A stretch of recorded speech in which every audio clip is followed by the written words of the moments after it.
นะโมตัสสะภะคะวะโตอะระหะโตสัมมาสัมพุทธัสสะนะโมตัสสะภะคะวะโตอะระหะโตสัมมาสัมพุทธัสสะนะโมตัสสะภะคะวะโตอะระหะโตสัมมาสัมพุทธัสสะพุทธังธัมมังสังฆังนะมัสสามิ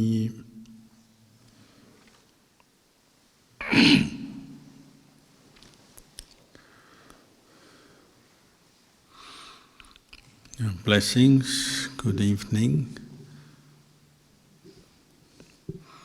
Tonight we've come together to remember Magha Puja Day out of faith in Buddha, Dhamma, Sangha.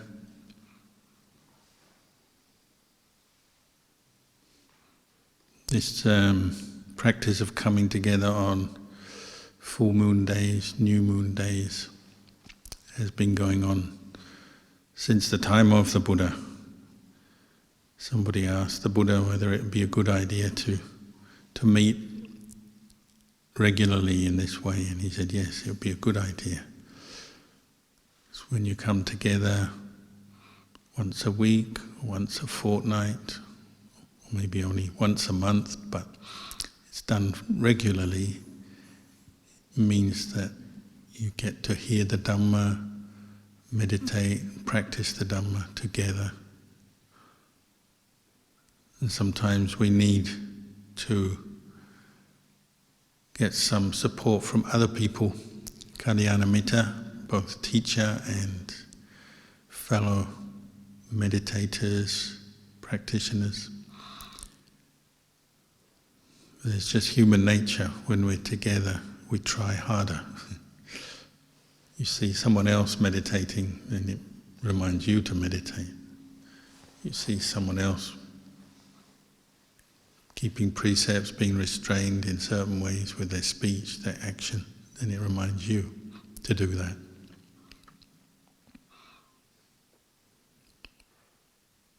Sometimes just thinking about what other people think of us in a skillful way can be helpful.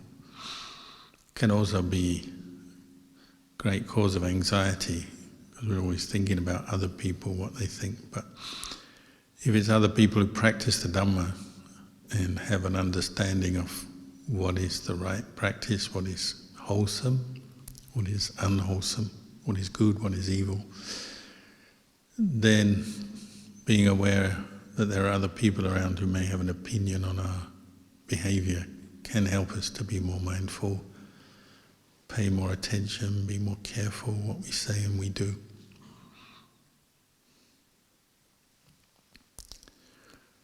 And this is the heart of our practice, just as the Ovada Patimokkha teaching that the Buddha gave on Magha Puja is often called the heart of the Buddhist teachings. The central aspect is learning the difference between Kusala Dhamma and Akusala Dhamma, skillful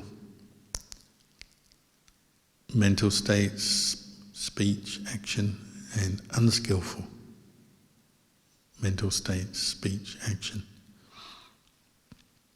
Getting to know the difference. How do we know the difference between the wholesome and the unwholesome, or good and evil? Well, mainly through the results. But there's results in many ways, on many levels also. Like even just having an unskillful thought that you hold on to.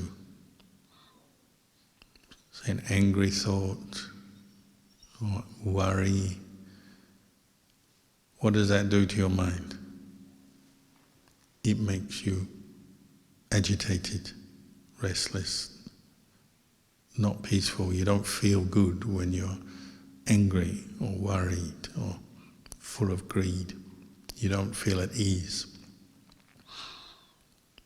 Whereas the opposite, thought of kindness, or thought with mindfulness, or thought directed to Dhamma in some way, it's the opposite. It makes you feel more peaceful, more at ease.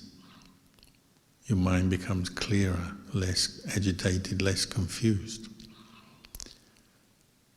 And those are results you can observe for yourself in your own mind. Meditation will help with that. Why do we practice meditation? So that we can see our own mind, know our own mind.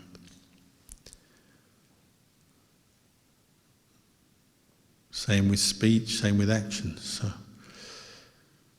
if you speak in a more unskillful, unwholesome way, the results tend to be more trouble, more problems, more suffering.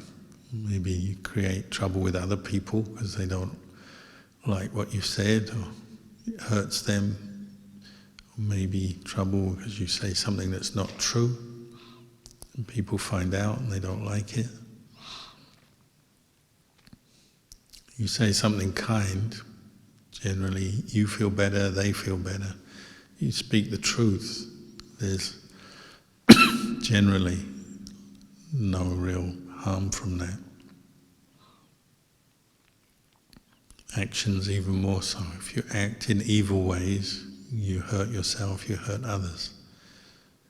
If you act in ways coming from kindness, mindfulness, understanding, compassion, wisdom, good results arise. Good things happen.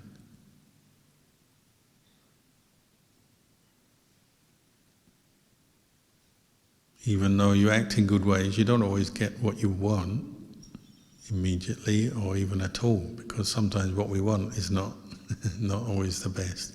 But acting in truly skillful ways with a good intention and acting skillfully will necessarily bring some good results for us, for others.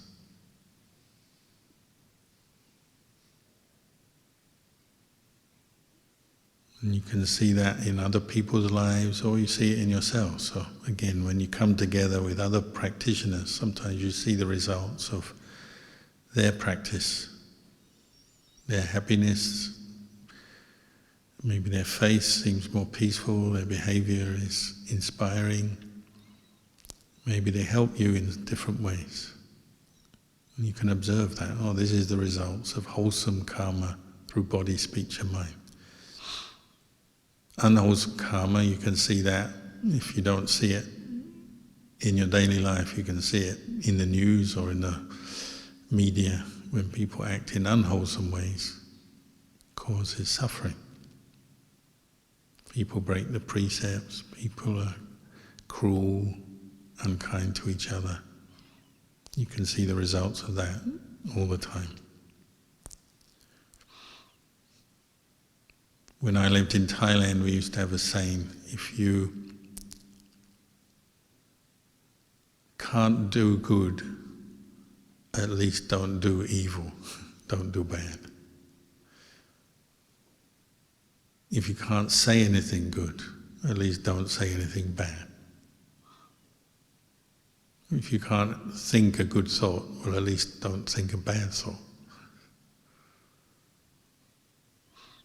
And sometimes we work on ourselves in our practice in different ways, don't we? Sometimes you have to accept, oh, you still got negative thoughts coming up sometimes. You don't have to speak because of those negative thoughts. Maybe you just watch them. Try and let them go, even if you can't let them go yet. You don't have to act on them. You don't have to speak or say anything.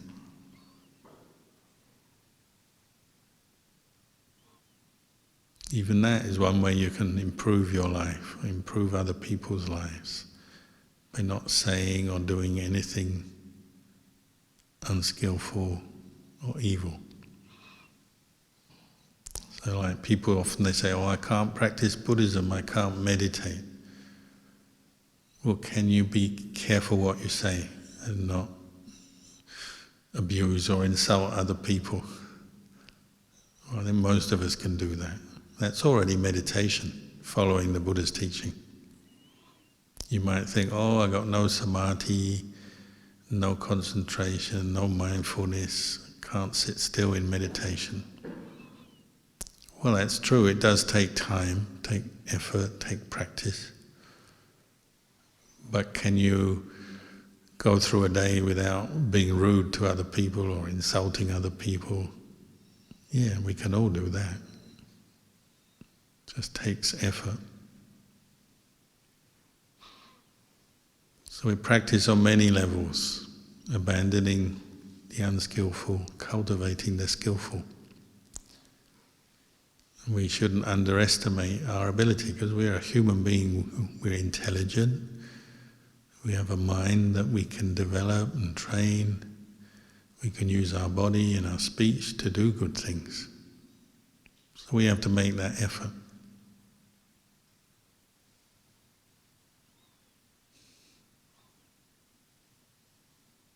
What else did the Buddha teach? He taught, try to be restrained in your body, your speech, your actions, your speech.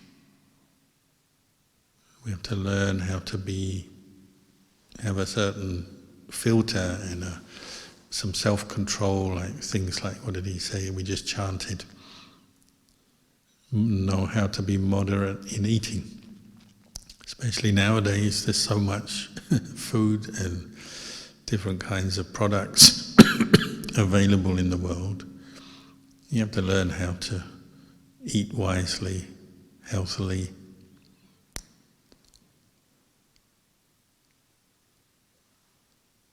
When I was young, I knew one family who actually got in debt because the dad, he wanted to take his family out to eat in a restaurant every night.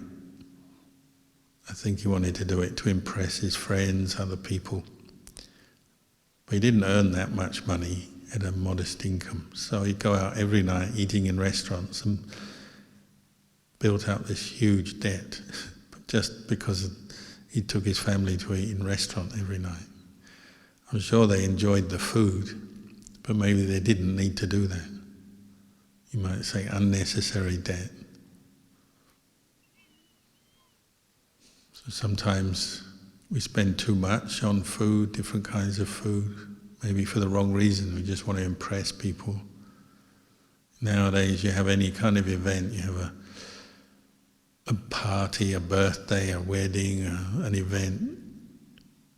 You know, it's the money we spend on the food, decorations, clothing, venues, and all of that.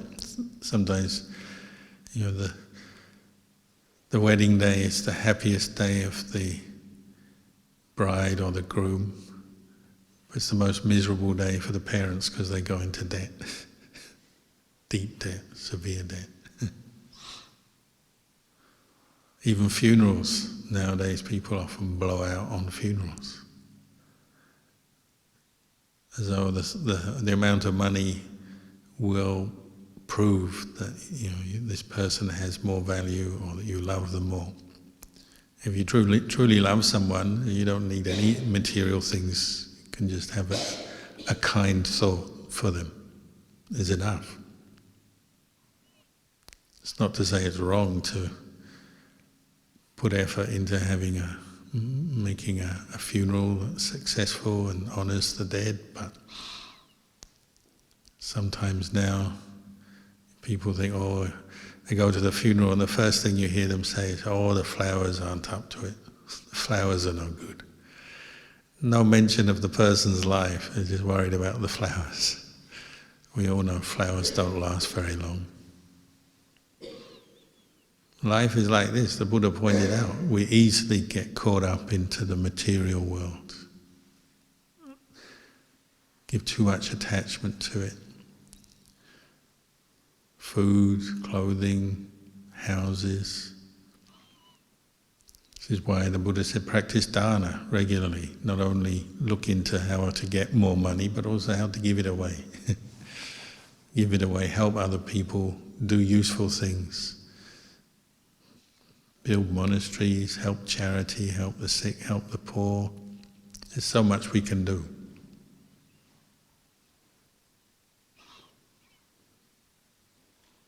Many years ago, Luang Por Plian came here, and you probably, some of you remember Luang Por Plian. He was famous because he not only was he a noble one, a well-practiced monk, but he also had great samadhi and psychic powers.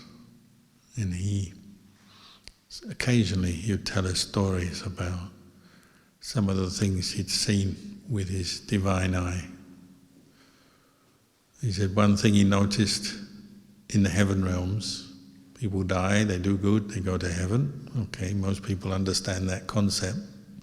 You may not believe it, but it's sort of fairly straightforward. He said, but it's not as simple as that. He said he noticed in heaven realms there are many people who have done good and they have their heavenly mansion, their nice equivalent of your 5-star home up in heaven. They've done a lot of good. Got nice food, nice clothes, nice surroundings. But there's also a lot of people living in someone else's mansion. They've got these heavenly mansions full of many people, not just one owner, but all these other people in there as well, a bit like, lodgers or shared house. So he asked the Deva, why is that? And he said, well, these are all the people who never really do much good with a strong intention themselves. They just follow other people. So like somebody's going to the temple to offer food and they just kind of tag along. Sort of want to do it but not fully. The intention is not full. Maybe it's mixed intention. They go maybe for wrong reasons. They go just as a more social thing, follow their friends, follow their family, maybe just bored, don't know what else to do. Maybe have some more worldly ambition. Oh, I'm going to make an offering so I can get this or get that, get the job, get married, get better from my illness. But the intention is not that strong. So they never get their own heavenly mansion. They only end up renting someone else's heavenly mansion. They make it to heaven, but they're not fully in control. So intention is a subtle thing. It's not like just because you're there, you've got your merit, you've made your good karma. As we know, with meditation, it's the same. Maybe your body is doing the meditation, you're sitting here, but maybe your mind is miles away. And if you're meditating well, your body and mind will be right together. You'll be mindful of your body as you're sitting. Breathing in, breathing out, knowing you're sitting, knowing your posture, knowing the word Buddho, Buddho, Buddho, observing the arising and ceasing of phenomena, thoughts and feelings, whatever. You have to be right there to be meditating well.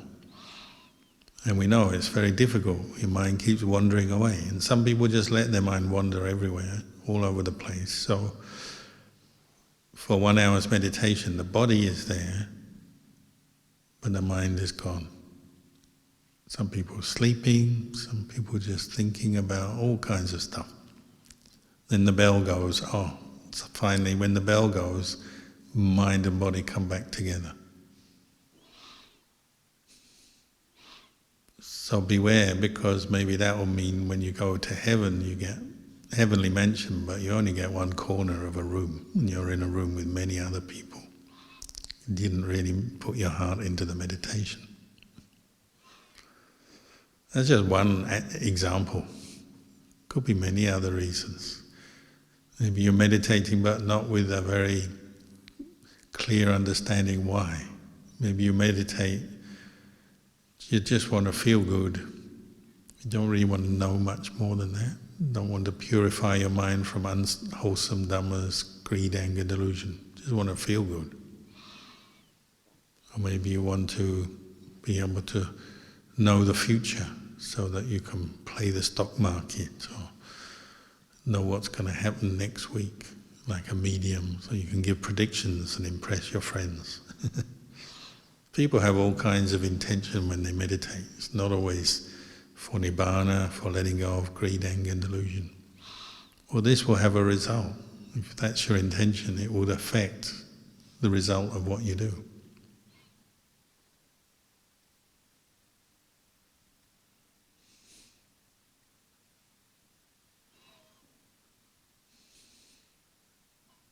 So a simple teaching the Buddha gave, abandon evil, cultivate good, but it at the same time is very deep, very profound.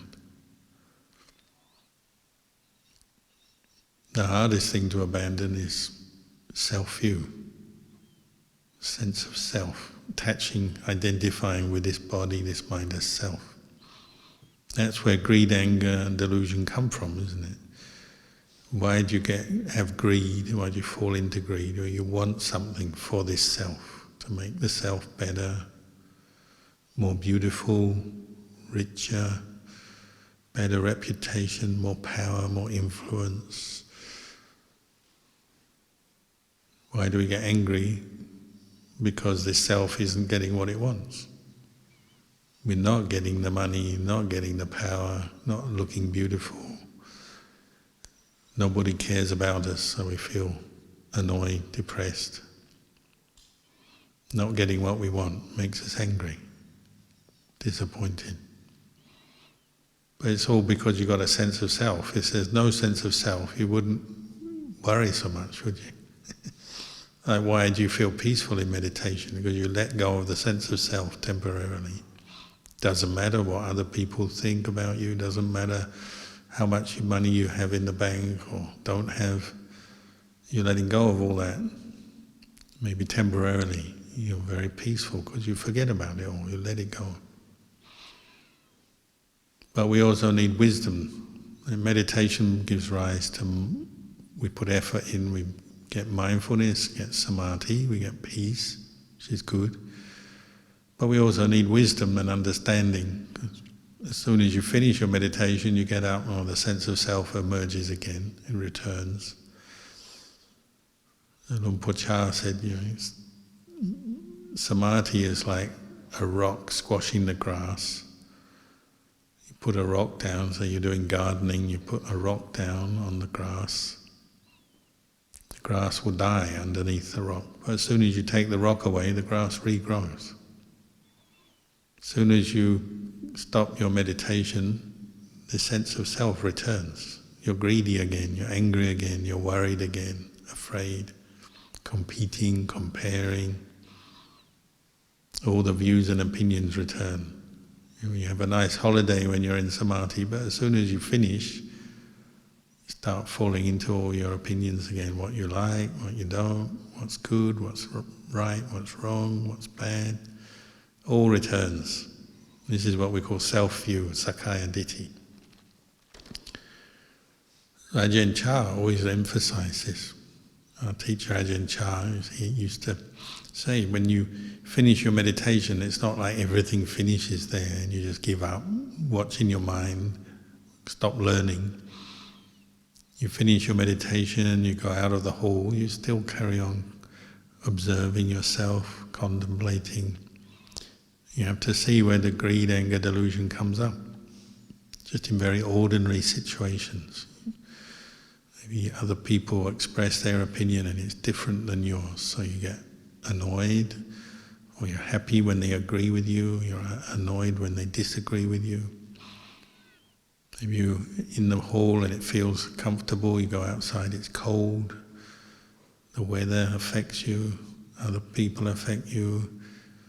Or maybe you just remember you remember something that you like and you feel happy, and you remember something you don't like, makes you annoyed.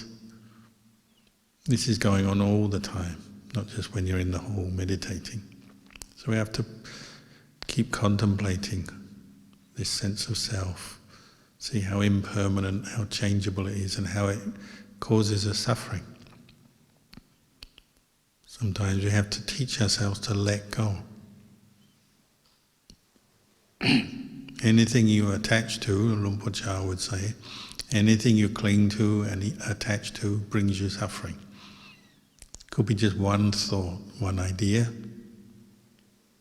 Could be something material, physical, in the body or some possession. Could just be an idea. my idea.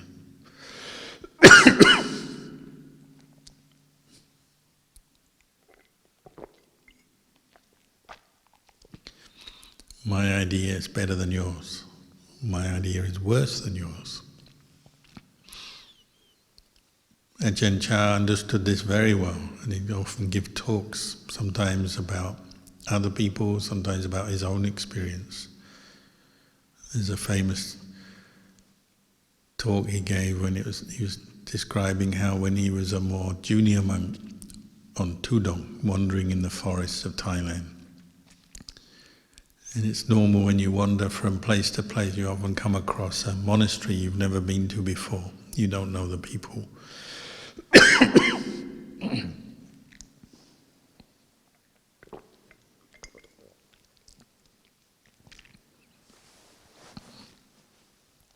So one time he arrived at this monastery, forest monastery.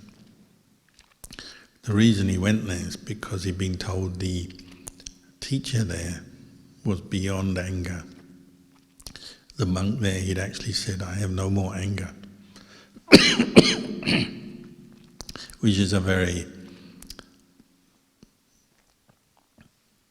strong statement to say. Anyone who says that, it's not a simple thing to say, not easy. So Ajahn Chah was curious. If he really was beyond anger, that means he's a very advanced meditator, advanced practitioner. So he wanted to see for himself. Not many people have gone beyond their anger. But the Buddha said, if you want to know if someone's beyond anger or greed, you have to live with them for a long time. Not just visit for a day, you have to stay with them. So Ajahn Chah went and asked to stay at this monastery.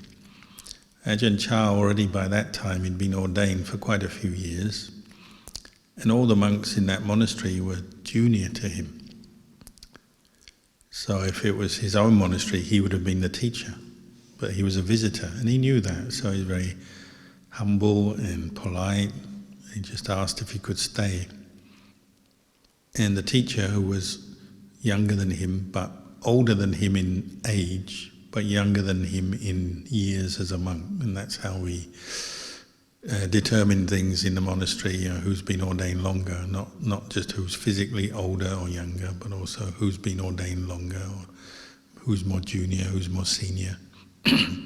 So this teacher, he was older than Ajahn Chah, but younger in years as a monk. So normally you would sit, Ajahn Chah would have sat in front of him, because he's the most senior. But because he's a visitor, he had to accept the rule. They said, you're going to have to sit at the end of the line, just like you're a brand new monk.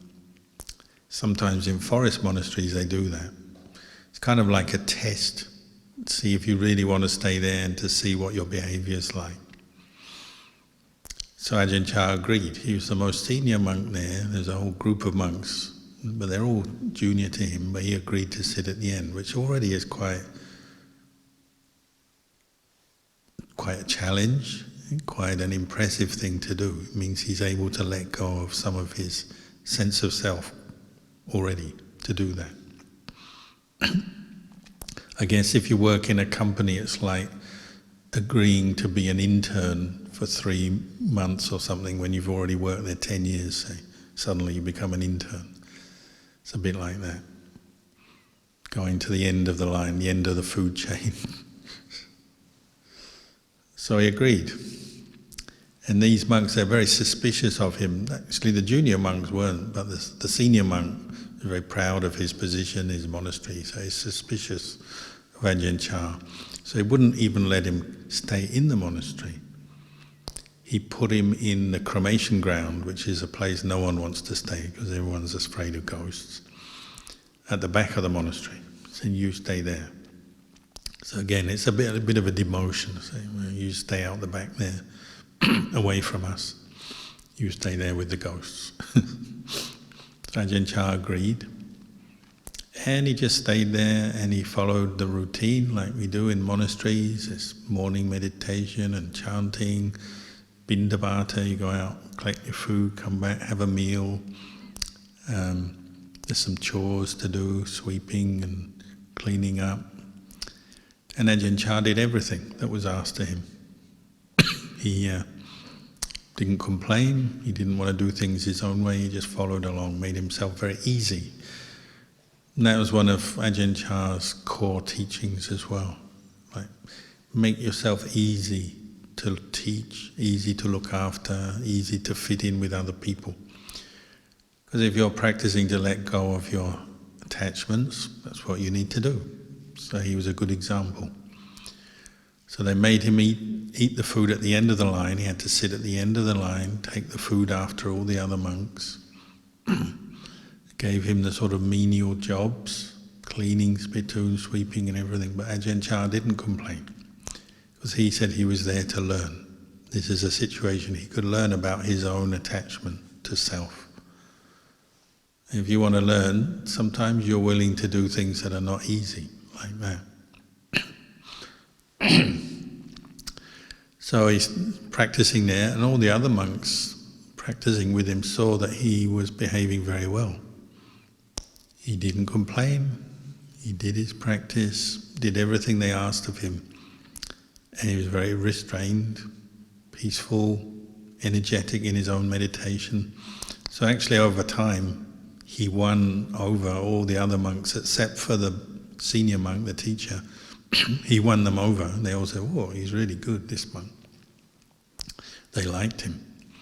But the teacher was a bit suspicious and maybe a bit proud, attached to his role as the teacher.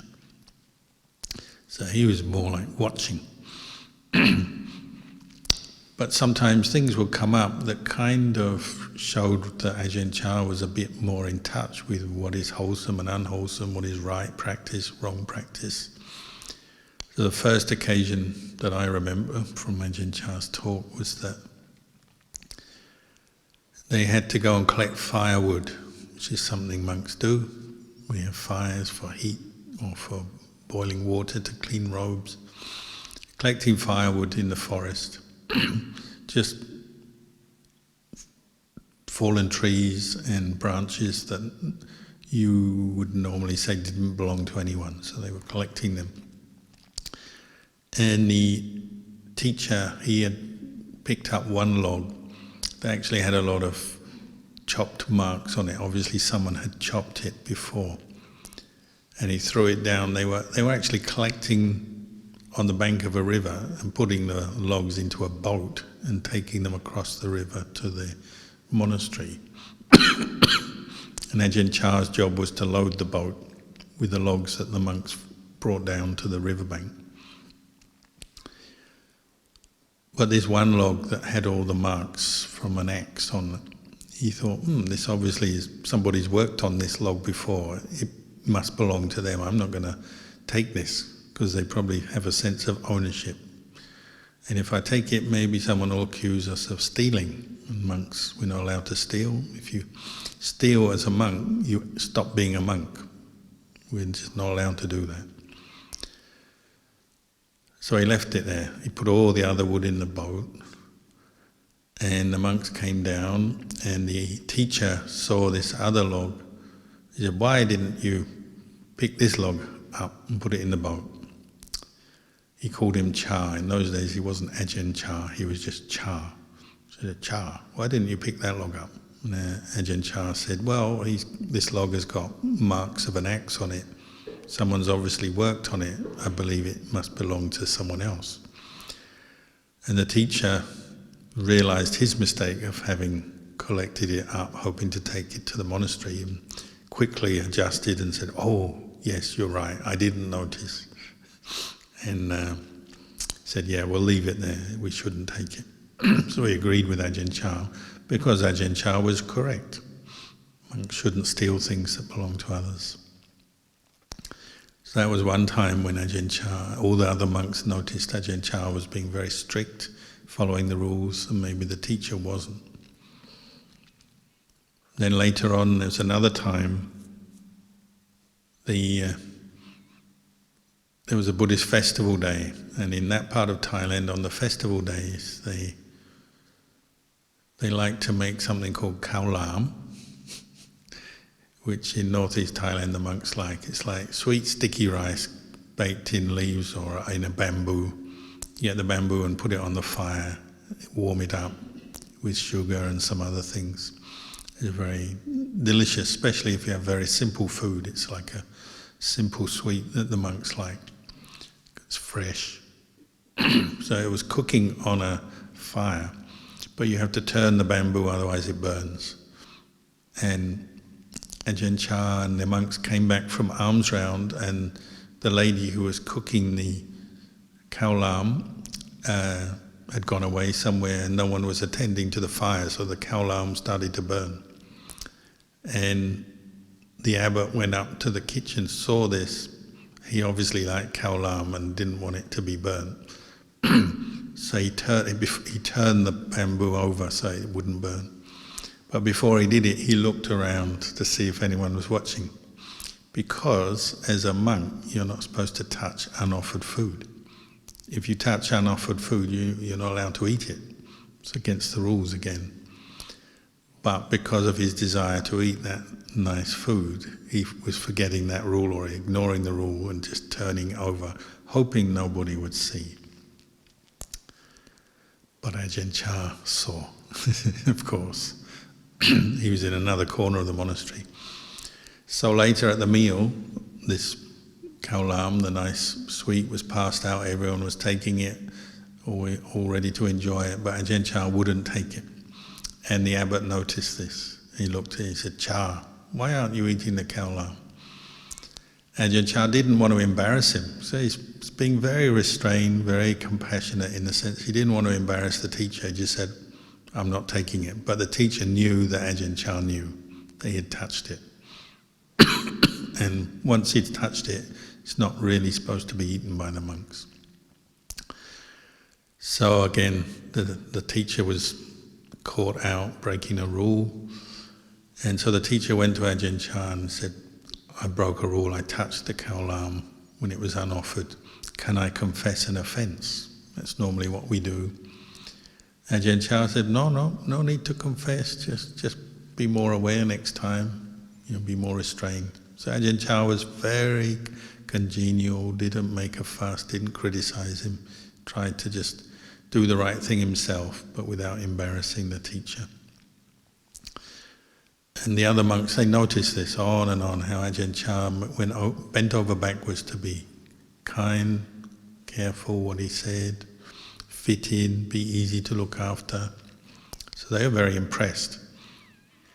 So later on they actually asked the abbot, "Can we get Ajahn Chah to sit at the front according to his reigns, because he's more senior than any of us. We feel he should sit at the front and have a good kuti away from the ghost-infested cremation ground." So they did. The teacher finally agreed. He said, "Yeah, okay." So they allowed him to come into the monastery and stay, and he sat according to his reigns, so he went to the top of the line. Everyone was happy about that. But Ajahn Chah still had this doubt: is this monk, has he really let go of his anger? He was already seeing the monk wasn't quite as good as he thought, but towards the end of the rains, we call it the rains because normally it's the rainy season, but that year was actually a drought, no rain or little rain. And in the fields and surrounding the monastery, there was no rain or very little rain, so no grass. And all the cattle, often in northeast Thailand there'll be cows, there'll be buffalo. They didn't have enough food. They're all very hungry, very skinny, very weak. So they're all sneaking into the forest, because often in the forest, especially if it's a cremation ground, no one else likes to go there because they're afraid of the ghosts or they respect the monks, so the villagers won't go there. But the cows don't care, they're just looking for grass. So they would wander into the monastery and start eating things because they were so hungry and starving. And the abbot didn't like this, eating some of the potted plants, eating the grass. Sounds like this monastery, which we have deer. We used to have cows around us, now we have deer. Anyway, the abbot was getting irritated by this, and so he put up a fence to stop the cows coming in, which is okay, it's not really a bad thing. But then he policed the fence, and any cow tried to come over the fence, he'd chase them away, get upset, and he had a stick. And one cow was so skinny, so weak, it just wasn't scared, so he'd come in and he'd stick his head through the fence the way cattle will to try and get the green grass inside the monastery. And the abbot shouted at it, it wouldn't go, it's still eating. So he went up with a stick, he started beating the cow, and the cow was very weak. Ajahn Chah saw this and he said, oh, he felt like crying because the cow was so weak already, and the abbot was beating it to get rid of it so it was away from the monastery. And he thought, this is not somebody who's beyond anger. Someone beyond anger wouldn't do that. They'd forgive the cow, even though it's sticking its head through the fence. They'd still probably let it eat because it was dying. So that was one well-known story of Ajahn Chah. But it gives you a good illustration of what we're doing, abandoning the unwholesome, cultivating the wholesome. It's not simply learning a meditation technique or going to the temple doing some chanting. You're learning to watch your mind where your sense of self comes up. Your thoughts, your desires, your expectations, sometimes your pride and conceit. Sometimes your self-view comes up in so many ways, and it will come out in your work, or if you're a monk, in the monastery, in your family. All these things we attach to with a sense of self, and that's where you have to see that where your mind is either creating wholesome or maybe unwholesome dhammas. We have to learn to let go. When they talk about letting go, this is what we mean, letting go of your unwholesome dhammas, greed, anger, delusion, pride, conceit, arrogance, all these things we have to let go of. So this practice is not easy, it's challenging, it takes effort. So the Buddha said you have to be patient. Be patient if you want to purify your mind, let go of your attachment. It takes time, effort, patience, and you keep going. If you don't give up, as Ajahn Chah said, if you don't give up, you'll get something from the practice. So the Buddha gave this teaching 2,500, more than 2,500 years ago. It's still valuable today. Just because the world has changed doesn't mean to say the wisdom of the Buddha has changed. It's still relevant, still helps us to understand ourselves better, helps us to purify our mind, free ourselves from suffering. So that's something to be happy about, I would say. Happy that, we still have these Buddhist teachings available, we can hear them, we can practice them. That's our good fortune. So we have to make use of that, make use of the opportunity. Try and learn from our practice, learn from these teachings and put them into practice and learn from that. And that's the way the Buddha said we should show our gratitude or appreciation for the Buddha's teachings, is through practice. What we call patipatti puja. In a moment we'll do a circumambulation, we'll take the candles and flowers and we'll walk around the hall, around the Buddha statue. But that's the ritual, that's the sort of the simple ceremony, but actually what we're trying to do is put the teachings into practice every day in our lives. So I'll leave you with those reflections, and in a moment we'll do a circumambulation.